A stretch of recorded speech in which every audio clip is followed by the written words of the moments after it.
Bonjour, je suis Dr Sarah Bélan-Bonenfant, endocrinologue au Centre hospitalier de l'Université de Montréal. Je vais vous parler aujourd'hui de l'insulinorésistance, ou plus simplement de la résistance à l'insuline qui peut mener au diabète. Tout d'abord, l'insuline est une hormone qui est produite par le pancréas. Son rôle est de permettre au sucre qui circule dans le sang d'entrer dans les cellules qui composent les muscles, le gras et le foie.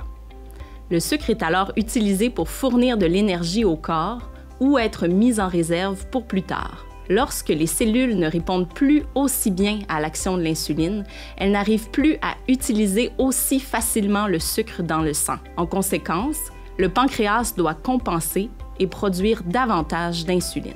Si le pancréas arrive à compenser, le taux de sucre demeure normal et on est en présence d'insulinorésistance. Lorsque le pancréas n'arrive pas à faire ce travail, le taux de sucre augmente dans le sang. On se retrouve alors avec un prédiabète ou même éventuellement avec un diagnostic de diabète. Certains facteurs prédisposent au développement de la résistance à l'insuline. Tout d'abord, l'âge, l'excès de poids, surtout au niveau de l'abdomen, l'origine ethnique, la génétique, quand on a un parent atteint de diabète par exemple, ou avoir eu soi-même un diabète de grossesse. Il existe aussi d'autres conditions prédisposantes comme le syndrome des ovaires polykystiques, l'apnée du sommeil, l'hypertension artérielle ou haute pression, un cholestérol élevé, une stéatose du foie, qu'on appelle aussi le foie gras, le syndrome de Cushing ou l'acromégalie, qui est une trop grande sécrétion de l'hormone de croissance. Certains médicaments, comme les glucocorticoïdes ou certains médicaments antipsychotiques ou antirétroviraux, peuvent aussi entraîner une résistance à l'insuline. Finalement, la sédentarité, donc le fait de ne pas bouger, a également un lien avec le développement de l'insulinorésistance. La grande majorité des gens n'auront pas de symptômes liés à leur résistance à l'insuline. Certaines personnes peuvent remarquer par contre des régions de la peau plus foncées au niveau du cou ou des aisselles. Si la résistance à l'insuline est au stade de diabète par contre, les personnes peuvent ressentir une plus grande soif, aller plus souvent uriner de grandes quantités et avoir une vision embrouillée.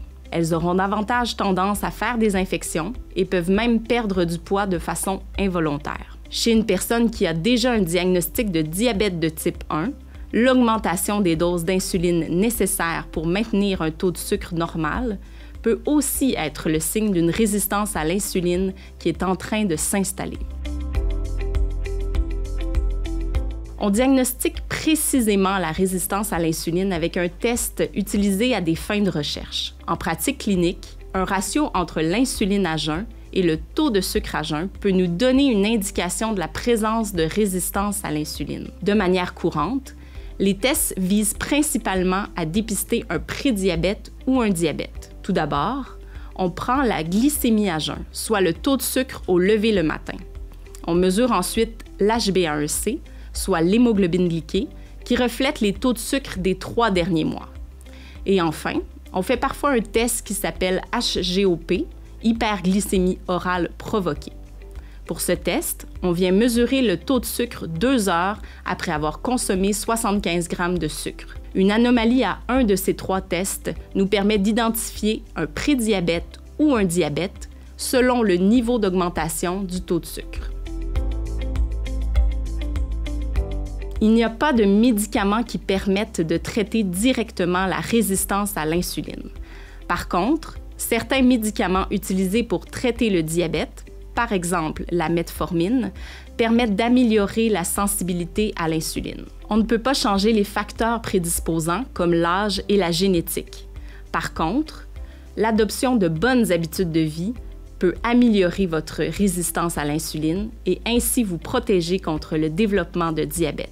Une alimentation saine et équilibrée, ainsi que la pratique régulière d'activité physique, demeure votre meilleure prévention.